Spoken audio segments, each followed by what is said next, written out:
आज स्टार्ट करेंगे chapter 15, class 10th, last chapter है ये। लेकिन इस वीडियो में केवल और केवल इंट्रो पार्ट कवर करेंगे, केवल प्रोबेबिलिटी का, और बहुत डीप में जाएंगे। क्या होता है, क्यों पढ़ रहे हैं, क्यों हम ये सिलेबस में है, अगर ये नहीं होती तो क्या नुकसान होता, अगर ये है तो क्या फायदा है। ठीक है, ठीक है। तो देखिए कुछ मैंने सेंटेंस पहले से ही लिख लिए। अब इससे पता लगेगा आपको कि क्यों रिक्वायरमेंट है। जैसे सपोज मैं पहला करता हूं, it will probably rain today. संभावना है कि आज बारिश हो सकती है, श्योर नहीं ना, संभावना ही तो है। ठीक है सर। आई डाउट, मुझे डाउट है that he will pass the test, कि वो एग्जाम में पास होगा। यार मुझे डाउट है भैया, पक्की बात 100% श्योर नहीं हो आप। ठीक है sir. Most probably he will stand first in exam. Condition है यहां पर, 100% नहीं है, प्रोबेबली बोल रहा है ना। चलिए, चांसेस आर हाई, बहुत हाई चांसेस है that the price will go up of petrol diesel whatever. ठीक है, ये जितने भी चार मैंने सेंटेंस जो भी लिखे हैं, इनमें एक चीज कॉमन है, क्या, अनसर्टेनिटी, मतलब कुछ भी कंफर्म बात नहीं है। बात समझ में आ रही ना। जितने भी मैंने सेंटेंस बोले कोई 100% नहीं है कि आपने कहा यार बारिश होगी, संभावना है, प्रोबेबिलिटी है, ये क्लियर है। तो ये सारी चीजें हमने थ्योरी में बोल दी, इसी तरीके मुझे ऐसे यार कि ये सेंटेंस में बोल दिया। लेकिन जब इसको मैथमेटिकली रिप्रेजेंट करते हैं, मैथमेटिकली इसको, तो इसको रिप्रेजेंट करने का एक तरीका है जिसको बोलते हैं प्रोबेबिलिटी। क्या बोलते हैं इसको? प्रोबेबिलिटी बोलते हैं। क्लियर। ये सारे जो भी मैंने ये बोला, प्रोबेबली, डाउट, चांसेस, ये सब एक संभावना को रिप्रेजेंट कर रहे हैं, 100% बात नहीं है। और एक चीज जानकर बड़ा मजा आएगा कि प्रोबेबिलिटी पता है सिलेबस में कैसे आई, कौन लेकर आया? दो बहुत बड़े सट्टेबाज लेकर आए। हाँ, फैक्ट है भाई ये। वो सट्टा खेल रहे थे दबा के। और हुआ क्या, अगर मैं उस गेम की बात करूं, उस गेम में क्या था कि उनके पास डाई थी, ठीक है, और वो उसको थ्रो कर रहे थे। तो सट्टेबाज होते हैं जो भैया सट्टा अट्टा लगाते, उन्होंने कहा कि दोनों के ऊपर 6 आ जाए तो तुम इतने रुपए जीतोगे। ठीक है। और उस गेम का एक रूल था, कि आप 2 डाई हैं, उनको मैक्सिमम 24 टाइम्स ही फेंकेंगे आप। ये रूल था। मतलब आपके पास 2 डाई फेंक दिया, एक हो गया, दोबारा 2, 3, 4, मैक्सिमम 24 ही फेंकेंगे। तो उधर एक बंदे ने कहा कि अगर दोनों के ऊपर 6 आ गए तुम्हारे, अगर तो हमारे साथ सट्टा लगाना चाहते हो भैया, अगर गैम्बलिंग कर रहे हो, अगर दोनों के ऊपर 6 आ गए तो तुम्हें हम इतने रुपए देंगे। ठीक है। अब उन्होंने गेम ही नहीं खेला। क्यों? उनके दिमाग में डाउट था, यार क्या पता नहीं आए। सही बात है। और एक ने कहा यार आएगा ही नहीं भाई, कभी नहीं आएगा भाई, कभी नहीं आएगा। अभी तो हम लोगों को पता है कि आपने 9th क्लास में प्रोबेबिलिटी थोड़ी बहुत पढ़ी है, तो आपको पता है। पर वो जो बंदे थे, ये बात है 14th सेंचुरी की, तो उन्होंने कहा नहीं आएगा भाई, और वो गेम नहीं खेला। क्लियर है। अच्छा, एक चीज और, अगर जैसे मैं आपको मैथ्स पढ़ाता हूं, थोड़ी बहुत मैथ्स आती है मुझे, तो अगर आपको कहीं पर भी मैथ्स का क्वेश्चन मिला टफ, तो आप जरूर मेरे पास लेकर आएंगे सर ये क्वेश्चन सर हुआ नहीं, देखो जरा। ऐसे ही जो वो 2 सट्टेबाज थे ना, जुआरी टाइप था, तो आया नहीं जुआरी जो थे, वो बहुत बड़े मैथमेटिक्स थे, उनके पास लेकर गए, जानकारी थी। एक का नाम था पास्कल, नाम सुना ना, और एक उनके दोस्त थे, उनका नाम था फर्मेट। मुझे एंड का नाम याद है ज्यादा, फर्मेट, MAT। ठीक है। ये 2 लोग थे। तो उन्होंने जब उनको, वो जब लोग गए सट्टेबाज, उन्होंने अपना क्वेश्चन बताया, भैया ये हमारा क्वेश्चन, इस पर काम करो। तो उन्होंने वर्क किया उस पर। हाँ यार बात ठीक है तुम्हारी, चलो इस पर हम काम करते हैं। क्योंकि मैथ्स के लोग जो होते हैं, जिन्हें इंटरेस्ट होता है, जो इंक्विजिटिव होते हैं, तो वो उन्होंने कहा ठीक है अच्छा क्वेश्चन, इस पर हम बात करेंगे, इस पर हम जिक्र करेंगे। और फिर इन दोनों लोगों ने मिलकर क्वेश्चंस वगैरह सॉल्व किए। तो प्रोबेबिलिटी का जो फंडा निकल के आया, वो यहीं से निकल कर आया। बात समझ आ रही है। और एक रियल लाइफ एग्जाम्पल देते, कहाँ प्रोबेबिलिटी का यूज होता है, संभावना। जैसे आपने क्या किया कि एक शॉप ओपन की अपनी, मान लो कपड़ों की शॉप आपने ओपन की, आज पहला दिन है आपका, और 1 साल तक आपने मतलब देखा कि कैसे क्या आते हैं, क्या जाते हैं। फिर आपका 1 साल बाद सामान खत्म हो गया, जो भी कमोडिटी थी सारी खत्म हो गई। अब आप गए लेने बल्क में, क्योंकि इकट्ठा लेने जाते हैं ना, थोक में बोलते हैं, बल्क में इंग्लिश में कहते हैं, वो आप लेने गए दुकान पे। तो जब आप कोई भी चीज अब लेंगे, वहां पे खरीदेंगे, तो आपका जो पास्ट एक्सपीरियंस है ना, तो आपने देखा कि यार अगर मैं इस टाइप की जीन्स लेकर आया तो ये ज्यादा बिकी है, और इस टाइप की जींस लेके ये थोड़ी सी कम बिके, तो अब संभावना है कि इस बार भी ऐसा ही होगा। प्रोबेबिलिटी है, यस और नो। बात समझ आ रही है। तो और थोड़ा थोड़ा ऐसा मोड में भी था, अगर याद आ रहा हो, ठीक है। तो प्रोबेबिलिटी आपके जो पास्ट एक्सपीरियंस है ना, उसको देख के आपने एक अंदाजा लगा लिया। जैसे अभी इंडिया और ऑस्ट्रेलिया का मैच लाइव चल रहा है, इस समय चल रहा है ना, इंडिया के 60 रन पे एक विकेट है और उनके 187 है। तो पिछला मैच इंडिया ने 194 चेज किए थे। तो क्या संभावना है उसको देख के, पास्ट एक्सपीरियंस को देख के आप बोलेंगे इंडिया जीत सकती है, यस और नो। तो ये प्रोबेबिलिटी का रियल है कि आपने पास्ट एक्सपीरियंस देखा। और उसके बाद एक और रियल लाइफ एग्जांपल दें, जब कहीं चुनाव होते हैं तो रिजल्ट आने से पहले जो ओरिजिनल रिजल्ट होता है उससे पहले एग्जिट पोल आते हैं। वो क्या होता है? प्रोबेबिलिटी, चांस ही तो होता है, chance of winning, chance of losing, वो प्रोबेबिलिटी ही होता है। वो सारे जो भी बंदा वोट देकर आता है उससे पूछते हैं ये भैया किसको दिया, किसको क्या दिया, ये सब। और फिर पिछला सारा एक्सपीरियंस उनका होता है कि इस बार जनता का भैया मूड ऐसा है, इस बार ये आएगा वो आएगा। तो ये सब क्या है? प्रोबेबिलिटी। बात समझ आ रही है? यस और नो। तो ये बहुत, इसका बहुत डीप में यूज है, बहुत ज्यादा, बहुत ब्रॉड इसका यूज है, ठीक है। तो मैं तो आपको एकदम 10th क्लास में अभी छोटा से लेवल पे मैंने बताया, ये सब इसके प्रैक्टिकली हैं, प्रैक्टिकली यूज है। बात समझ आ रही है? अच्छा जी। तो ये प्रोबेबिलिटी को मैथ्स में रिप्रेजेंट कैसे करें उसके क्वेश्चंस को, तो उसको हम लोग क्या बोलते हैं? प्रोबेबिलिटी, ठीक है, जो भी चांसेस वगैरह होते हैं। अच्छा जी। तो ये छोटा सा एक वो था, मतलब ये जो नाम थे, इन नाम को ही सॉल्व करने के लिए नया कंसेप्ट आया जिसका नाम था प्रोबेबिलिटी। अच्छा भैया, क्लास 9th में एक फॉर्मूला पढ़ के आए, PE होता है favourable outcomes upon total outcomes, ठीक है। इस फॉर्मूले को बोला जाता है एम्पिरिकल फॉर्मूला बोला जाता है। अच्छा, इसका मीनिंग क्या होता है? एम्पिरिकल का मीनिंग क्या होता है? इसका मीनिंग होता है कोई प्रूफ नहीं है, ये फॉर्मूले का कोई प्रूफ नहीं है। इसका मीनिंग अगर मैं इसकी शुद्ध हिंदी बोलूं तो जहां तक इसकी शुद्ध हिंदी होती है, प्रयोग सिद्ध। मतलब आपने जो एक्सपेरिमेंट किया फिर उसके बाद जो आंसर निकल कर आया, तब ये हमने फॉर्मूला बना दी, इसीलिए इसको क्या बोलते हैं? एम्पिरिकल फॉर्मूला बोलते हैं। यस और नो, पक्की बात है। लेकिन प्रोबेबिलिटी मैथ्स में एक ऐसा टॉपिक है जिसके जो आंसर आते हैं वो खुद में गलत होते हैं, खुद में सही भी हो सकते हैं, खुद में गलत भी हो सकते हैं।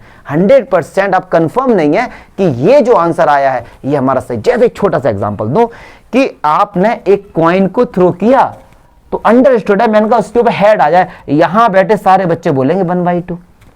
यस और नो?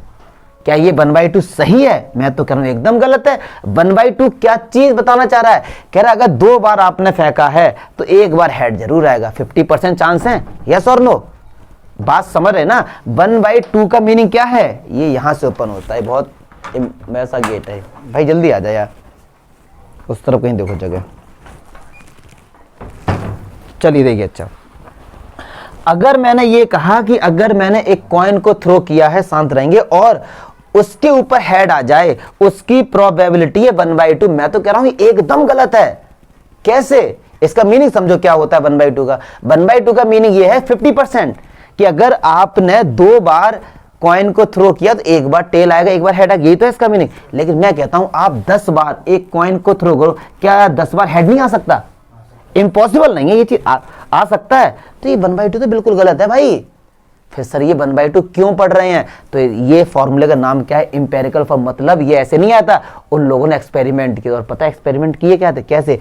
अब उन जो मैथ्स में कोई चीज प्रूफ होती है ऐसी नहीं होती है, लोगों ने पूरी जिंदगी खपा देते अपने उसके लिए। तो पास्कल आस्कल इन लोगों ने मिलके कुछ एक्सपेरिमेंट किए। इन्होंने कहा कि एक कॉइन को 100 टाइम्स फेंका, कितने बार फेंका? 100 टाइम, ठीक है। तो उन्होंने देखा कि यार हेड आया 70 टाइम्स और टेल आया 30 टाइम, तो ये रेशियो आ गया। बात समझ रहे हैं? फिर उन्होंने 1000 बार फेंका, फिर मान लो ये 60 बार आया और ये आ गया 40 टाइम्स आ गया। फिर उन्होंने 1,00,000 बार फेंका, मतलब समझ जाओ। फिर उन्होंने 1,00,000 बार फेंका। तो ऐसे ही कई सारे एक्सपेरिमेंट किए और इनको सॉल्व किया रेशियो को, तो वो 1/2 के बहुत ज्यादा ही पास पहुंच रहा था। 1/2 के बहुत ही पास पहुंच रहा था। यस और नो? फिर एक और दिक्कत आ गई। एक, जैसे मैंने आपसे कहा कि अगर मैं एक कॉइन को थ्रो करूंगा, उसके ऊपर हेड आए, तो आप कहेंगे 1/2, मैं कह रहा हूं 1/3। आप कहेंगे कैसे सर? मैं कहूं ऐसे। आपको मैं लेके गया रेतीली जगह, भाई गोवा बीच पे लेके गया मान लो है, और वहां पे क्या सैंड होती है, वहां पे पैर रखोगे तो थोड़ा पैर अंदर चला जाएगा। तो अगर आपने वहां पे जाके कॉइन को थ्रो किया तो एक प्रोबेबिलिटी ये भी है कि कॉइन खड़ा खड़ा गिर जाए। यस और नो? तो फॉर्मूला कहता है favourable outcome upon total outcome. भैया टोटल आउटकम तो 3 होगा फिर, तो ये 1/2 क्यों? तो फिर लोगों ने कहा कि यार ऐसा नहीं है, जो एक्सपेरिमेंट हम लोग कर रहे हैं वो किसी प्लेन सरफेस पे हम लोग कर रहे हैं, ठीक है, तो ये नीचे 3 हट गया, 2 आ गया। एक एक की हम लोग समझेंगे, ठीक है। अच्छा जी, अब देखिए, अगर एक बड़ा एनसीईआरटी में क्वेश्चन है, वो 99% बच्चे कंफ्यूज होते हैं। अब मैंने कहा मेरे हाथ में कॉइन है, देखो है जेब में, देखूं यार नहीं है, मान लो है ही नहीं, मान कर ले, है किसी पास कॉइन, चलो छोड़ो। मैंने कहा मेरे हाथ में कॉइन है, इमेजिन करो, अरे छोड़ो ना, छोड़ो उस चीज को, जो कंसेप्ट है उसे समझो, क्या बात है। अब मैंने आपको ये कॉइन दिखाया नहीं, देखो बच्चों, मैंने कहा ऐसे ऐसे कर, मैंने कहा मेरे हाथ में कॉइन है, ठीक है, मैंने कहा मैं इसको टॉस कर रहा हूं और क्या प्रोबेबिलिटी की हेड आएगा, क्या बोलोगे आप लोग? 1/2 बोलोगे, यस और नो? पक्की बात है। लेकिन डियर, क्या पता ये 16 वाला सिक्का हो जिसमें दोनों तरफ हेड हो, यस और नो? तो क्या टेल कभी आएगा? यस और नो, बात को समझो जरा, क्या इसमें टेल कभी आएगा? नहीं आएगा ना। तो प्रोबेबिलिटी आप हर किसी इवेंट की फाइंड नहीं कर सकते, आपको उसके बारे में इंफॉर्मेशन पता हो, यस और नो। मैंने अभी ये बंद कर लिया ऐसे, मैंने कहा यार मैंने एक कॉइन थ्रो किया है, बताओ उसके ऊपर हेड आ जाए, तो पहला क्वेश्चन होगा सर कॉइन के बारे में इंफॉर्मेशन तो दे दो मुझे। क्या पता दोनों तरफ हेड हो, क्या पता दोनों तरफ टेल हो। और एक होते हैं अनवाइज्ड कॉइन और एक होते हैं वाइज्ड कॉइन। वाइज्ड कॉइन तो खोटा सिक्का, उनको कुछ लोग होते हैं, लोहार लोग होते हैं, उनको पीट पाट के कुछ ऐसा एंगल बना देते हैं कि 100 बार फेंका तो हेड कम से कम 70 तो आएगा, 70 बार आएगा। तो ऐसे कॉइन को क्या बोलते हैं? वाइज्ड कॉइन को। उनमें हेड आने की प्रोबेबिलिटी ज्यादा होती है, तो वहां पे इक्वली लाइकली आउटकम्स नहीं। तभी एक एक करके सब बताऊंगा, चिंता मत करो कि सर इक्वली लाइकली क्या, एक एक करके आएंगे। तो एक चीज दिमाग में रख लो, क्योंकि कुछ क्वेश्चन अभी हम लोग करेंगे कि कोई भी इवेंट हो रहा है, उस इवेंट की प्रोबेबिलिटी आप तभी फाइंड कर सकते हैं जब आपको टोटल आउटकम पता हो, यस और नो। पक्की बात है। मैंने कहा इस रूम से एक बंदा बाहर गया है और वो लड़का हो, इसकी प्रोबेबिलिटी क्या है, तो तभी निकाल पाएंगे जब आपको पहले टोटल पता हो, इंफॉर्मेशन हो, यस और नो। बात समझ आ रही ना? तो पहली चीज, प्रोबेबिलिटी हम हर किसी की फाइंड नहीं कर सकते। आपने सोचा मैंने कोई सा भी क्वेश्चन किया आपने फाइंड कर, नो, आपको इंफॉर्मेशन उसके बारे में पता होनी चाहिए, ठीक है। अच्छा, और प्रोबेबिलिटी जो होती है वो मैक्सिमम 1 होती है और मिनिमम 0 होती है, यस और नो। कभी नेगेटिव या 1 से अधिक नहीं हो सकती। क्लियर है? अच्छा, अब देखिए क्यों ऐसा। जो चीज पक्की है कि भैया वो तो होनी ही होनी है, तो क्या वहां पे आप ऐसा एक बात सोचो, एक बंदा दौड़ा ए, जिसका नाम है ए, मैंने कहा भाई रेस हुई है, बहुत भयंकर रेस हुई है, उसमें एक बंदा ए दौड़ा, क्या संभावना है कि वो फर्स्ट आ जाएगा? तो आप ऐसे तो बोलेंगे नहीं सर जी लाइफलाइन चाहिए, बोलेंगे। जब यार पक्की बात है एक बंदा दौड़ा, चाहे वो लेट के जाए बैठ के जाए, कभी फर्स्ट तो वही आएगा। तो पक्की बात है, जहां जो चीज पक्की होती, कंफर्म होती है, उसकी प्रोबेबिलिटी 1 होती है यार। बात समझ आ रही है? कि जैसे मैंने कहा एक वीक में एक मंडे आ जाए, इसकी प्रोबेबिलिटी क्या है? 99% बच्चे बोलते हैं 1/7, क्योंकि उनको प्रोबेबिलिटी का चक्कर ही नहीं पता है। अरे मेरे भाई, एक वीक में एक मंडे तो आएगा ही, यस और नो। तो ये डिफाइन है ना, पक्की बात है ये होगा, तो इसीलिए उसकी प्रोबेबिलिटी क्या हो जाएगी? 1 ना कि 1/7। अब मैंने कहा एक वीक में 2 संडे आ जाएं, इसकी प्रोबेबिलिटी, खैर क्वेश्चन काम का अगर आ जाए मजे ही है, लेकिन इम्पॉसिबल इवेंट है, यस और नो, तो उसकी प्रोबेबिलिटी 0 है, इम्पॉसिबल है वो। बात समझ आ रही है नहीं आ रही है? एक एक चीज क्लियर होनी चाहिए आपकी है, क्योंकि इसमें पूरा इंट्रो पार्ट है, हम इंट्रो से समझेंगे एकदम। और ये जो फॉर्मूला लगता है P = ये तभी लगता है जब एनसीईआरटी में भी लिखा है, आरडी शर्मा में, हर किसी बुक में, जब इक्वली लाइकली आउटकम्स हो। ओहो सर ये क्या बोल दिया आपने, क्या नाम दे दिया, इक्वली लाइकली आउटकम्स, ये क्या होता है सर, इसका मीनिंग क्या? तो ये फॉर्मूला लगेगा तभी जब इक्वली लाइकली। लेकिन आपके लिए बड़ी अच्छी खबर ये है कि 10th क्लास में सारे क्वेश्चन पहले से by default equally likely outcome मिलते हैं, तो आप दबा के ये वाला फॉर्मूला लगा सकते हैं। लेकिन नॉलेज के लिए सर बता तो दो यार कि इक्वली लाइकली आउटकम्स होता क्या है। इक्वली लाइकली आउटकम्स ये होता है कि हर किसी के आउटकम के आने की प्रोबेबिलिटी इक्वल होती है। जैसे हमारे पास यार एक ये डाई है, डाई को थ्रो किया, मैंने कहा 1 आए तो भी 1/6, 2 आए तो भी 1/6, 3 आए तो भी 1/6, यस और नो।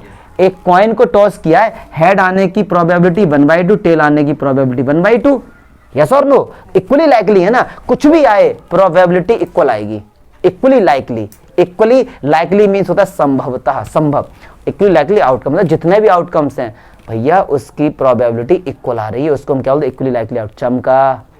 बात समझ आ रही है, पक्की बात है। अच्छा, एक बच्चा हुआ है, मैंने कहा वो बताओ लड़का होगा लड़की हो, इक्वली लाइकली है या फिर नहीं है।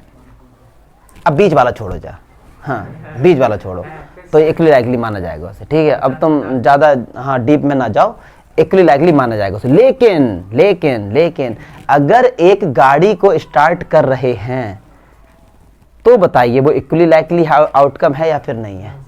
नहीं है। पता है क्यों? गाड़ी के बारे में इंफॉर्मेशन क्या पता, इंजन ही ना उसमें, क्या पता टॉय कार हो। देखो कितना अच्छा क्वेश्चन बोला, क्योंकि जो चलाता बंदा वही बोलता है। अब सुनो, क्या पता, क्या पता, हाँ क्या पता। देखो देखो भैया की बुराई सहन नहीं बिल्कुल भी, अभी रुक जाओ। तो अब गाड़ी के बारे में इंफॉर्मेशन नहीं है, ठीक है। मैंने कहा एक बच्चा क्रिकेट खेल रहा है, क्या इक्वली लाइकली है कि वो 100 मार देगा? अब क्या था, बच्चे के बारे में इंफॉर्मेशन है तुम्हारे पास, क्या पता आज ही पहला दिन हो उसका, उससे बल्ला थमा दो, क्या फायदा। तो प्रोबेबिलिटी तभी फाइंड कर सकते हैं जब हमको इंफॉर्मेशन हो उसके बारे में। बात समझ आ रही है या फिर नहीं आ रही है? पक्की बात है ना। इक्वली लाइकली आउटकम समझ गए, मतलब कोई सा भी एक ऐसा इवेंट जिसमें जितने भी आउटकम्स आएंगे उसकी प्रोबेबिलिटी इक्वल होनी चाहिए। बात समझ आ रही है। अब आप कहीं सर एक ऐसा एग्जाम्पल दो जहां पे इक्वली लाइकली ना हो, ये भी तो क्वेश्चन बनता है। तो बहुत सिंपल है, बहुत सिंपल है। मैंने कहा मेरे पास एक कॉइन है और एक डाई है, दोनों को मैंने फेंका और क्या संभावना है कि इस पे हेड आया हो, इस पे 1 आया हो। क्वेश्चन तो बनता है ना भैया, ऐसा ही तो हो सकता है। इस हाथ में कॉइन है, इस हाथ में डाई, दोनों ये मैंने थ्रो कर दिया। तो ये भी तो हो सकता है, क्या पता कॉइन पर हेड आ गया और डाई पे 1 आ गया। तो कह रहे सर अब बताओ क्या क्या संभावना है कि ये हो जाएगा। तो सुनो, हेड आने की प्रोबेबिलिटी क्या होती है और बनाने की क्या इक्वल है? तो ये फॉर्मूला नहीं लगेगा डियर, ये फॉर्मूला नहीं लगेगा। और अगर हमारे पास 16 वाला सिक्का है, मैंने उसे उछाला, मैंने कहा हेड आ जाए, तो क्या ये फॉर्मूला लगेगा? नहीं, उनकी अलग अलग प्रोबेबिलिटी। बात समझ रहे हो या फिर नहीं समझ? बात समझ आ रही? मैं बहुत डीप में जा रहा हूं क्योंकि प्रोबेबिलिटी 12th तक पीछा नहीं छोड़ेगी। इसको थ्योरी की तरह नहीं, एक इंटरेस्ट की तरह समझो कि इसका यूज क्या है। क्वेश्चन जब करेंगे तो बहुत अच्छे से समझ आएगा, ठीक है। जितना झमेला लिखकर हटाओ ये सब। अब देखो, आप एक नया नाम बार बार देखेंगे इसमें, जिसका नाम है रैंडम एक्सपेरिमेंट। क्या है जिसका नाम? आप इसको ये मत समझो कि ये क्लास 10th के लिए है, आप इसको ये समझो कि बस ये बहुत कुछ नई बातें बताएगा। रैंडम एक्सपेरिमेंट क्या होता है, और रैंडम एक्सपेरिमेंट की ही प्रोबेबिलिटी हम लोग निकाल सकते और किसी की नहीं निकाल सकते। अब सर बताओ तो क्या होता है? 2 कंडीशन जिसमें सेटिस्फाई हो जाएं उसको बोलते हैं, बाहर निकल, उसको बोलते हैं रैंडम एक्सपेरिमेंट। क्या बोलते हैं? अब क्या 2 कंडीशंस हैं कि जो आउटकम्स है ना, जो आउटकम्स है भैया वो मोर देन 1 तो होने चाहिए। अगर एक ही आउटकम है तो पक्की बात है कि भैया उसकी प्रोबेबिलिटी तो 100% होगी, outcome must be more than 1, yes और नो। और दूसरी कंडीशन, दोनों कंडीशन सेटिस्फाई होनी चाहिए, और outcomes you can not predict in advance. मतलब आप आउटकम पहले से ही नहीं बता सकते। अगर आप जैसे टॉस हुआ, विराट कोहली खड़े हैं और वो बेट खड़ा हुआ है, टॉस हुआ, विराट कोहली का हेड आ गया, हमारी बैटिंग है पहले से ही, तो क्या प्रोबेबिलिटी है वहां पे? बिल्कुल नहीं है। तो ये कह रहे हैं अगर जो भी एक्सपेरिमेंट हो रहा है उसका अगर पहले से आउटकम पता है तो वो भी प्रोबेबिलिटी नहीं है। बात समझ में आ रही है? यस और नो? पक्की बात है। जैसे हमें पहले से ही बताया, उनका ये एग्जाम में बैठे हैं 100 मार्क्स आएंगे, हमें पहले से ही पता है क्या है प्रोबेबिलिटी, 0 है, पहले से पता है हमें नहीं आने के। तो वहां पे नहीं, जहां पे डाउट है, यहाँ ये बंदा या तो 99 या 100 के आसपास लाएगा, वहां पे प्रोबेबिलिटी होगी क्योंकि हम कंफर्म नहीं है। बात समझ आ रही नहीं आ रही है? मैं मजाक करता है तो इसको चिल करके लो, एंजॉय से मैथ्स पढ़ोगे तो ठीक है, दिल पे लेके बड़े बड़े प्रोबेबिलिटी, 1 घंटा प्रोबेबिलिटी प्यार से पढ़ो ना, उसको रियल लाइफ से कनेक्ट करके पढ़ो तो मैथ में मजा आएगा। अदरवाइज तो फिर हाँ घंटा, चलो देखो क्लियर है। तो अगर जिसमें भी ये 2 कंडीशन हैं पहले से, तभी हम उसकी प्रोबेबिलिटी फाइंड कर सकते हैं, अदरवाइज नहीं कर सकते उसकी। क्लियर है? अच्छा जी, अब एक आता है यार सैंपल स्पेस। क्या होता है सैंपल स्पेस? क्या? टोटल आउटकम्स को ही सैंपल स्पेस कहते हैं। टोटल आउटकम्स को, जैसे एक कॉइन को थ्रो किया तो या तो हेड आएगा या फिर टेल आएगा, तो इसको लिखने का तरीका हेड, ये टेल, ये आ गए इस एक्सपेरिमेंट के सैंपल स्पेस। बात समझ आ रही है? उसको क्या बोलते हैं हम लोग? Sample space. पक्की बात है। अब सर इवेंट क्या होता है, इवेंट क्या होता है, बहुत अच्छा है कायदे, देखो नंबर वाली बात छोड़ो, इवेंट क्या तो उसको समझते। इवेंट क्या बोलता है कि आपने कोई एक ऐसा स्टेटमेंट लिखा जो कि सैंपल स्पेस में है, उसको हम इवेंट कहते हैं। मतलब अभी समझ नहीं आएगा, अब देखो जरा, मैंने एक डाई को थ्रो किया तो उसके सैंपल स्पेस हो गया 1 2 3 4 5 6। अब एक इवेंट बनाया मैंने कि भैया मैंने एक डाई को थ्रो किया है, उसके ऊपर इवन नंबर आ जाए, चलिए। भैया मैंने एक डाई को थ्रो किया है, उसके ऊपर ऑड नंबर आ जाए, चलिए ठीक है। मैंने एक डाई को थ्रो किया, उसके ऊपर 8 आ जाए, समझो बात को। इसके आंसर, इसका जो भी आंसर आएगा इसमें है, बिल्कुल है। इवन नंबर है 2 4 6 बिल्कुल है, ऑड नंबर बिल्कुल है, 8 है क्या इसके अंदर? तो ये 8 इवेंट नहीं है। क्यों? 8 का जो भी आउटकम्स आएगा वो हमारे सैंपल स्पेस में तो है ही नहीं, तो ये इवेंट नहीं है। किसके लिए? इसके लिए ये इवेंट नहीं है। किसके लिए? इस सैंपल स्पेस, वैसे तो होगा ये, लेकिन इस इवेंट के, इस सैंपल स्पेस के लिए ये इवेंट नहीं है। चमका, बात समझ आ रही भैया? पक्की बात है ना? तो ये इवेंट नहीं, किसके लिए? इसके लिए, पक्की बात है। अच्छा, किसी इवेंट के होने की प्रोबेबिलिटी मान लो पीई, और उसी इवेंट के ना होने की प्रोबेबिलिटी को डैश से इंडिकेट करते हो, इसका आंसर क्या आता है? 1। प्रोबेबिलिटी, जितने भी इवेंट हैं हर किसी को ऐड कर दो, आंसर हमेशा 1 आएगा, 1 से ज्यादा नहीं आ सकता। बात समझ आ रही? जैसे क्या सर, क्या सर? 1 की प्रोबेबिलिटी आनी, 1/6, 2 की, 1/6, 3 की, 1/6, 4 की, इन सबको ऐड कर दो, बनाएगा। देखो, हेड और टेल, हेड और टेल, हेड की 1/2, टेल की ऐड कर दो, बनाएगा। मतलब जितने भी अंदर हमारे पास इन एक इनको इवेंट भी बोल सकते हैं, इनको सैंपल पॉइंट भी बोलते हैं इनको, तो एक एक की प्रोबेबिलिटी निकाल लेंगे और उन सबको ऐड कर देंगे, तो आंसर हमेशा कितना आता है? 1 आता है। 1 से अधिक नहीं आ सकता। बात समझ में आ रही भाई? नहीं आ रही? फिर क्लियर है? ये छोटी छोटी बातें चल रही हैं अभी तक। तो हमने प्रोबेबिलिटी का ये भी पढ़ लिया, रियल लाइफ यूज क्या है, ठीक है सर, ये भी पढ़ लिया। और कहां से आई? 2 जुआरी लोग अगर नहीं जुआ खेलते या कुछ नहीं करते, आज हम लोग नहीं पढ़ रहे होते ये सब चीजें। फिर हाँ, फिर ये सब चीजें देखो कितना दुखी, कह रहे 14 चैप्टर होते बस केवल, बस। हाँ, ये बहुत सिंपल है। अरे छोड़ यार, बेटा बेटी है, देखो क्लियर है? बात समझ आई? रैंडम एक्सपेरिमेंट होगा, ये सारी चीजें होगी। मुझे नहीं लगता कि, एक बार देख लेते और क्या क्या इसमें करा सकते हैं। अच्छा जी, अब देखो थोड़ा सा जरा पत्ते खेल लेते हैं, ठीक है? कितने पत्ते होते हैं टोटल? 52 डेक ऑफ कार्ड, क्योंकि इस पे भी एक आध क्वेश्चन मिल जाएगा आपका। 52 पत्ते होते हैं। अब उसमें 26 ब्लैक होते हैं और 26 रेड होते हैं। अब जो ब्लैक होते हैं 26, ये भी 13 पार्ट में डिवाइड होते हैं। तो याद करने का तरीका BSC, BS बोले तो स्पेड्स और C बोले तो क्लब, और इधर डायमंड और हार्ट। ऐसा मत करना डायमंड इसमें लिख दो या क्लब उसमें, गलत हो जाएगा, ठीक है? 13 डायमंड्स इसमें होते हैं और 13 हार्ट इसमें होते हैं। कितने हार्ट टूटेंगे? 1 टूटे, 2, भाई इसके बाद 13 है, दबा के धोखा खाएगा ये। अब सुनो, जब ये सभी में 13 हो गए, अब इनमें हर सब में कॉमन होता है। 13 में क्या? एक तो किंग होगा, एक जैक होगा, और एक क्वीन, और एक एस। बाकी दुक्की तिक्की चौकी ऐसे लेके दहला तक, 10 तक। क्लियर है? तो ये देखो 13 होंगे पूरे, 2 से लेके ये कितने हैं? 9 हो गए, और 10 11 12 13। और इन तीनों को बोलते हैं फेस कार्ड। क्या बोलते हैं तीनों को? Face card. तो ऐसे ही सब इसमें होगा, इसमें होगा, इसमें होगा। तो सुनो भाई, अगर वो आपसे ये कहता है कि मैंने 52 डेक ऑफ कार्ड्स में से एक कार्ड निकाला और वो फेस कार्ड हो, इसकी संभावना क्या है? तो टोटल तो 52 कार्ड है, अब फेस कार्ड कितने? 3 इसमें, 3 इसमें, 3 इसमें, 3 इसमें, कितने हो गए? और ये फॉर्मूला तभी लगता है जब इक्वली लाइकली आउटकम होता है, ठीक है? सबके बराबर ही। अच्छा, मुझे याद है मैं पिछली बार ये जब मैंने चार्ट बनाया तो एक बड़ा इंटेलेक्चुअल बंदा था, उसने क्वेश्चन पूछा, सर टोटल तो है 52, सर आपने तो कितने ज्यादा कर दिए, 26 + 13 + 13 + 26 + 13 + 13। तो ऐसे तो नहीं आप लोग कोई हैं? हाँ, मुझे पता है किसी का डाउट यही होगा, लेकिन मैं पूछ नहीं रहा था बिकॉज ऑफ बेइज्जती, ठीक है? हाँ, तो इनका लग रहा है कि सर यहाँ 52, यहाँ इतने सारे कर दिए आपने, how it can be possible? It can be possible, ठीक है? क्योंकि यार उसी के पार्ट है ना।